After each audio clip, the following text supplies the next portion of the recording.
Good afternoon, everyone. Oops. I'm Ali Patterson. I am the first aider in training. If you look me up on LinkedIn at FF News, got to do a plug. Please give us a follow on LinkedIn. We are so close to the 100K mark, and I would really, really like to get to that 100K mark. It is the afternoon session, and I want to try and do things a little bit differently. I'm not a fan of middle-of-the-road sessions, so I want to mix this up a bit. Now, I usually do a lot of speaking to people on camera, and what's great about speaking to people on camera is you can edit them out, and I just let them speak. Is that pepper spray? It's, no, it's actually a gas air horn. So what I'm going to do, because whenever I film with people, I just let them talk and talk and talk, and I can then edit it out accordingly. And I'm not very good at telling people to stop talking, so I'm going to get you guys involved. So we need to make this the best session of this entire conference, no pressure. So the second this stops being the best session, I want whoever I give an air horn to, I'm not giving it to you, I tell you that now. Whoever I give an air horn to, hit the air horn the second it stops being the best session. So I'm going to go with you, sir. You look like a very intelligent person. I was going to pick, yeah, you made eye contact, so I'm going to pick yourself as well. There we go. Don't put this in people's ears, health and safety, and I'm going for you, madam. There we go. Excellent. Right. That's the admin out of the way. So again, the second this stops being the... I was asking for that. So first of all, could I please have a very big round of applause for Nikki? We should actually be on the other side, but it doesn't matter. Right. Now, you obviously founded Nova Credit. Please look her up on LinkedIn. If you want all of her CV, you can look it up on LinkedIn. What I really want to know before anything else, why you go through all of Nova Credit, you're a founder, you get all of the investment in. It's quite tricky being a founder. Why put yourself through all that again with Tonic Pay? Like, seriously, what are you thinking? No, I mean, I would prefer not to be. No, I guess, yeah, I started a company, Nova Credit, almost 10 years ago, ran that for almost 8 years, scaled it pretty significantly. It's a cross-border credit bureau, so we help immigrants, thin-file population access credit. We do that with people from over 25 countries and into the US, the UK, Singapore, Canada now too, in the UAE. So a lot of scaling, a lot of highs and lows along that journey. A lot of venture capital too, so raised about 130 million in financing. And so when I finished that journey, I never thought I would work in fintech again.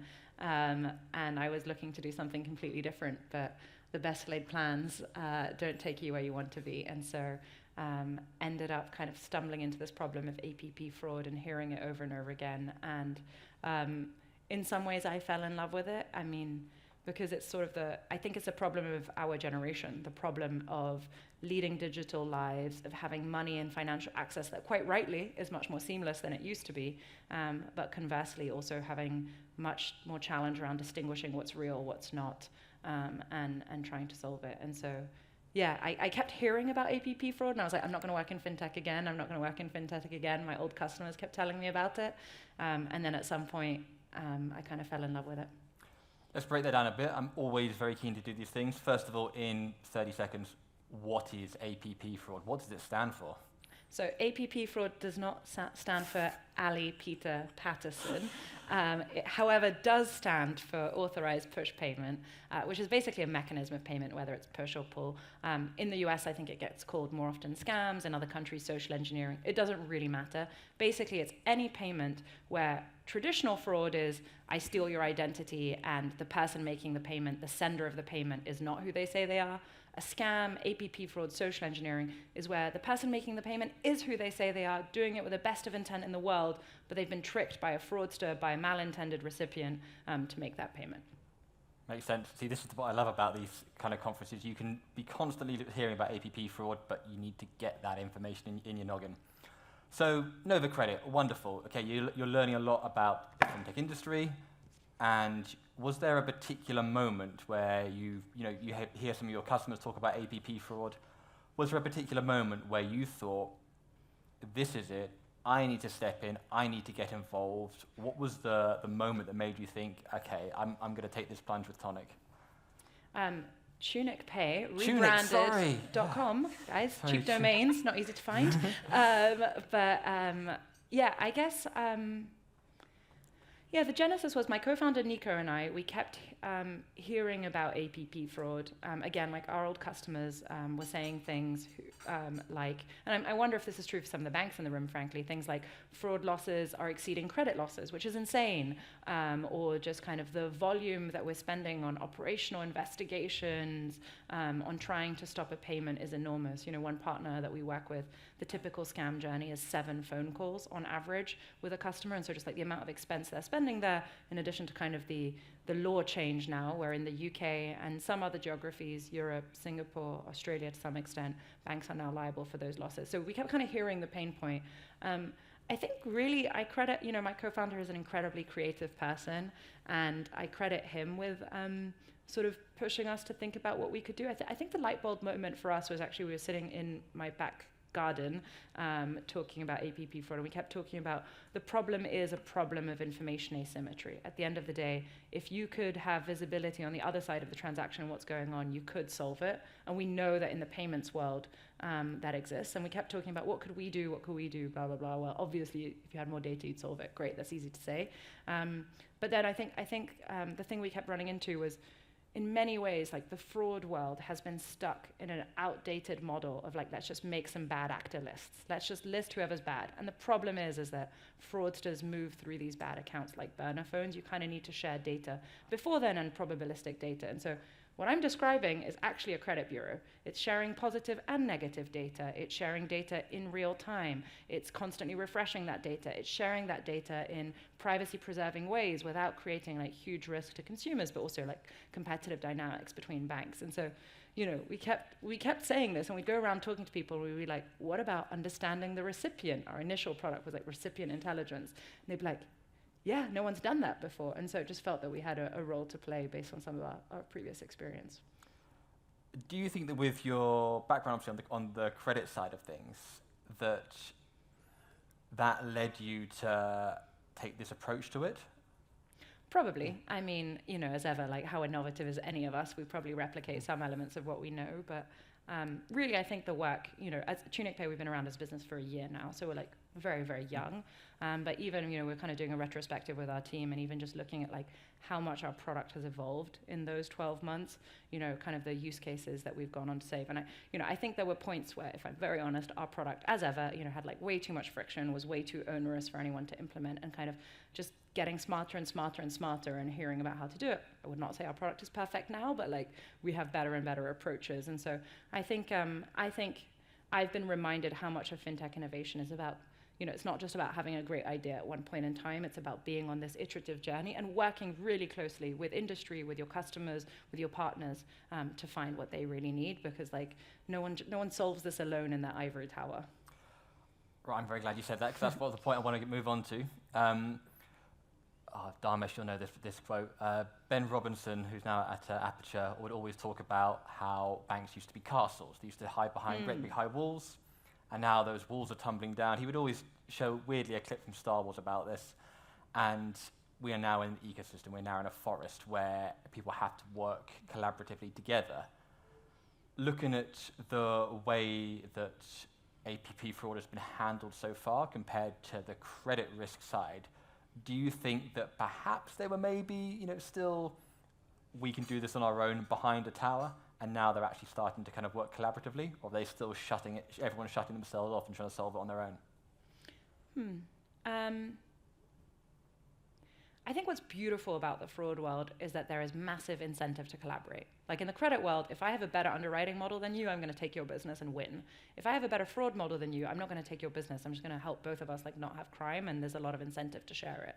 So structurally, I think there's a lot of incentive around collaboration in fraud, but I don't think mechanically that's been quite solved before, because fraud departments have kind of historically perhaps lived more in the compliance world.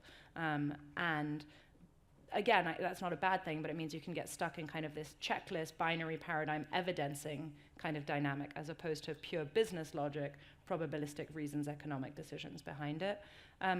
I do think banks are, one part of our product is actually a network play and is a consortium product. That's not why we started the business. We didn't really think that that would make sense. Everyone, every time you see a startup's pitch deck, which is like, we're going to build a network of data sharing with financial institutions, I think everyone laughs and rolls their eyes because it's, at the end of the day, it's a huge cold start problem. And what is the adorable little startup, ourselves including, coming and saying to big banks, like, come and collaborate and give us your crown jewels of your data. But I think the reason we found that part of the business so that was always going to be like stage 2, stage 3 of the business, but not where we started today. But we have started exchanging data between banks because the problem of fraud is so existential to them that it's forcing that collaboration, and they're open to doing it. And so, I think there's more receptiveness than there has been historically. Whenever I hear that about, we'll create a big network, I just imagine it's like a WhatsApp group has been created, HSBC has been added to the chat, NatWest, BBVA has been added to the chat, and there's just no responses in there, but they've been added to the chat, so they're part of the network. Yes. It's very, very hard to do, but there are network businesses out there.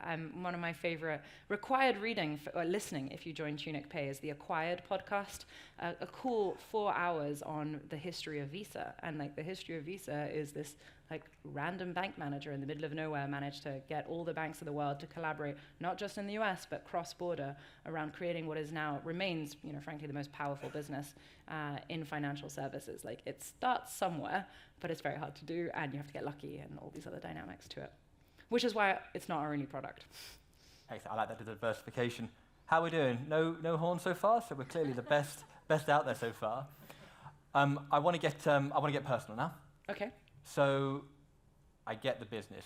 That makes sense. It's a real life problem to solve. I get from your technical skills and background, absolutely. It just seems you're almost like the APP Jesus coming to basically save it. Oh my gosh, thank you. But why you personally? What is it about your personality? What is it about you as a human being that makes you think, actually, I can see the links in this particular part here? What is it about you that has that connection with this particular problem to solve? I feel like a therapist now. That is. I imagine most of us in the room have probably been through a scam. I mean, the statistics are that probably half of this room has been through a scam at some point or has their loved one go through that. And certainly I think those experiences are very scary for us. I manage my grandmother's financials for her because of that. I actually went through a scam 2 weeks ago, so that was a harrowing reminder where I was messaging my team late on a Friday night being someone help. But anyway, scams happen all the time. I think we have all sorts of stereotypes in our mind that it's only certain types of people who get scammed. Those stereotypes are just empirically untrue, aka younger people get scammed more frequently than old people. It just happens to be that old people have more savings, so it gets reported on more, and so on and so forth. And frankly, that's all going to change in a world of deep fakes anyway. So I do feel a lot of personal connection with the human piece, and I think my career in many ways has been around financial inclusion, and with Nova Credit it was about bringing a segment of the population, whether that's immigrants or the thin file population, into the credit system. I think with Tunic Pay there are inclusion dynamics around scams, but also the thing that pisses me off is that I think often we have this conversation around real-time payments need to slow down, and onboarding for banks should get a lot harder. We should have fewer people in the financial system. Have you heard anyone say that at a conference before? We should slow down faster payments. Slow down faster payments, or just put more friction into the system overall. And I think that's a very unambitious way of thinking, first of all, but also secondly, just incorrect insofar as what fintech has achieved in the last 20 years all over the world is incredible. The rate of people who have been banked, brought into the system at cheaper cost with more delightful products and experiences. So to say we're going to throw all of that out tomorrow because we in this technologically advanced age that we are can't figure out how to share data for scams is ludicrous and insulting. And so I think hopefully my personality is I like to push people, but I also like to be collaborative, and I think that is what you can do around fraud and scams, is you can actually facilitate collaboration in safe ways, but in ways that push the envelope for the industry to make sure that we can keep delivering on amazing, ambitious products. We're talking about fiat right now, but even when people talk about crypto, crypto has some great potential. Often it's eroded by bad actors in it, but that doesn't mean I think we should stop having crypto tomorrow. That's a really disappointing approach. I think what I get, and again, forgive me if I'm putting words into your mouth, but there seems to be a sense of anger of people who are trying to commit fraud on others, and you have a slight sense, I'm sure this resonates with a lot of people in the room, a sense of injustice and wanting to stop that, especially when, again, oh, my grandmother, someone tried to scam her. It's infuriating. You kind of want to step in and stop that. Yeah, for sure. I mean, fraudsters are incredibly smart, but horrible people, and it's a crime that is being committed. Like, it's not, there's no other word for it. It is a crime. And it's one that has huge repercussions. I think, Nationwide did this amazing study around, like, even customers who get their money back and fairly quickly, just the, like, impact to their lives, the loss of confidence, the loss of trust in the financial system, the loss of trust in, like, digital interactions and who they can trust and can't trust is enormous. I think City of London Police is like dedicating a huge amount of their efforts to romance scams, not because it's particularly high value, but because it's so devastating. And then, I think recently, I'm sure some of you who have been looking a lot at UK markets have seen there's been a lot of like focus on the new law that started earlier this week, October 7th, around mandatory reimbursements of scams, and there's similar laws in other countries around kind of liability. That's important. It really, it's been great for my business. It motivates banks to solve the problem. But the fact is that whether banks pay, whether consumers pay, that's hundreds of millions and billions of pounds that are going to like organized crime around the world that are financing like terrorist activity, abuse, et cetera, et cetera. Like, there's no way, like, reimbursement is a band-aid in terms of, there's the consumer pain, but there's also the societal pain that we're all bearing around crime and what's happening. Excellent, excellent. No, thank you very much for that. I think that's kind of a very, I nearly said Tonic again. I don't know why I put that in my head. I like Tonic. Maybe we should rebrand. I'll check if Tonic Pay is available. Absolutely. Any cheap domain, Yeah, you need to make sure you get the full, the TikTok, the Instagram, the Twitter, the whole Not just shebang. that, the like tonicpayment.com, the Tonic-Pay. No, it's a lot of domains to buy. Absolutely, and you've got to watch out that there's no competitors in the audience trying to buy up those domain names now, a la Anne Bowden with Get Monzo. Right, we've got a couple of minutes left, and I haven't heard the horn. Yes, we have questions. I'm going to go. Where's Nina? Let's go to the front first. I want to make Nina go to the front Nina and then the back. Nina has to work so hard. I'm putting in these steps today, you guys. Come on. Actually, Okay. It was at the back, Nina. Hi there. Just a question, because you mentioned the mandatory kind of repayments that banks are going to have to be doing. Yeah. So if I was I'm not saying I am, but if I was a scammer, like, I would love that, because now I know that if I want to do a scam, the client's going to get, the person who I have impacted is going to get their money back anyway. And whenever you make a payment now, for any new payment, on your app it says, on your bank, are you sure this could be a scam? We're warning you, don't pay it. Do you still want to pay it? Blah, blah, blah. You're like, yeah. Then it's a scam. Oh, it's a scam. I want my money back. And they have to pay. So my question is, what do you think about that kind of regulation? And then secondly, what do you think the banks actually can do because of this now? I have so many reactions to that. I think the dynamic you're pointing to around like fear of first-party fraud is very real, because effectively if you're a scammer, potentially you get the money that you scammed and then you like scam the reimbursement of the money mule that's receiving the amount, so you get paid twice, so it's even more effective. And also the timelines around the reimbursement are 5 days, and so the fear you are voicing is the fear that our customers voice, that banks voice. Now, it is 2 days into the mandatory reimbursements. The people like I've touched base with have not said that that is an increase that they have particularly seen. And I should add that obviously like scams do have some evidentiary standard to them afterwards, so you can't just say I got scammed. Me and you I can't just send you money right now, we make a claim, get reimbursed. Like, there's actually things, it would have to be verified in a number of different ways. So I don't know that I totally buy the like first party fraud thing is massive, but I do think it's a fear, and I do think fraudsters will always find loops to exploit. Your second point around warning screens, yeah, I mean, the empirical data that we see is that they are actually very ineffective. The reason they are there has been historically for liability reasons, to say you were warned therefore it should, therefore you take responsibility for what you do. But it looks like both the payment systems regulator and the financial ombudsman in the UK are no longer going to tolerate that. And so I expect we'll see different shapes of them. I do think, to your point around solutions, there is an important role to be played around intelligent warning screens. So first of all, that means far fewer of them, not every single payment you ever make because you become desensitized. But then secondly, like warning screens that are aware of the type of transaction that you are making and giving you information pertinent to that transaction. That can be things like, hey, Nikki, do you know you're about to pay a 17-year-old whose account was opened 2 weeks ago, and this is the largest transaction ever received? Okay, probably too much information but that could be an example. Or another one would be like, hey, Nikki, do you know this good that you're about to buy that you saw off Facebook marketplaces? Do you know that these images are found in like 50 other listings, and this is a merchant profile that's existed for a day, and that website, has recently been scraped and so on and so forth. There is a lot that you can do that's more intelligent. Part of me is like pitching you some of the things that we do at TunicPay, which involve data sharing and intelligent warnings, and I don't want to make this a sales conversation, but I think that there is room for banks to solve APP fraud by sharing information among one another. And I think some of that should be passive and never seen by the consumer, never interacted with by the consumer, because again, you don't want to add friction to all payments. And you can easily say, like, this is a good transaction, leave it alone. Actually, leave it alone. Don't have this enormous false positive queue that you have today. And then I think there are payments when you identify them as high risk where you can do more intelligent screens. And I guess like my pitch here is, not the sales pitch, but the like industry pitch is like, scams exist in much lower volumes in the cards world. They exist in much lower volumes in like on-us transactions.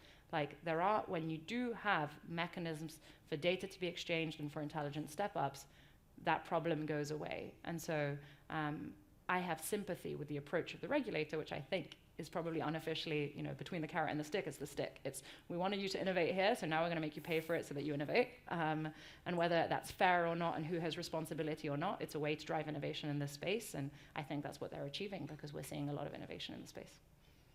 Can I say one thing? I was on another event, and the person made a good point that scammers are usually more innovative than the banks and the regulators. So that's always a challenge in terms of that innovation frontier. So yeah. I think that's totally true. And I think there's a lot of narrative right now about deep fakes. I think the reality is those tools are really expensive to use and the ROI is hard. But I think if you just think about like generative AI as a giant CRM with campaigns that you can run that are super tailored, like already that is a bazooka that's handed to fraudsters, and that's only going to grow. And I think the rate at which the industry can innovate is obviously capped by concerns around where is that data going and things like that. But what the industry does have, and sorry, I'm sounding like a broken record, and I really didn't want this to be a sales thing, but what the industry does have is like the power of, data that they have seen for years, patterns that they can see across one another, and the ability to share that. Like that is the defense. Perfect. We've gone on to red now, but Nikki, you're going to be about for a wee bit for any other questions? Of course, yeah. Excellent. So, cool. Barely had to run. Yeah. Oh, one more? Well, okay. MJ, we got time for a question. You really wanted it to just be in the very back. Are you going to be really disappointed if no one uses the air horn? So like, now's your chance. No, do you know what? We've the best session of the whole conference. I would agree. Yeah. Not a single horn. Yeah. I'll take that. As we go from batch to real time and all these opportunities to send money via wallets versus accounts, whatever, how can we in 2024 still have banks that don't know sender and receiver? I mean, this IBAN name check seems bog standard, and they're bringing COP and VOP and all this stuff, but where do you fit in that COP-VOP scenario with IBAN name check? Is that part of your journey? We are not a COP or VOP provider. We could be an enhancement to it. We focus on fraud predictive fields. COP is great for fat fingering. It's great for customer confidence. It's a great product, but it's probably not a fraud product. Perfect. Fantastic. Well, all right. I'm going to collect these air horns in after. Well, give a big round of applause for Nikki, please. Yes. Thank you very much. Please.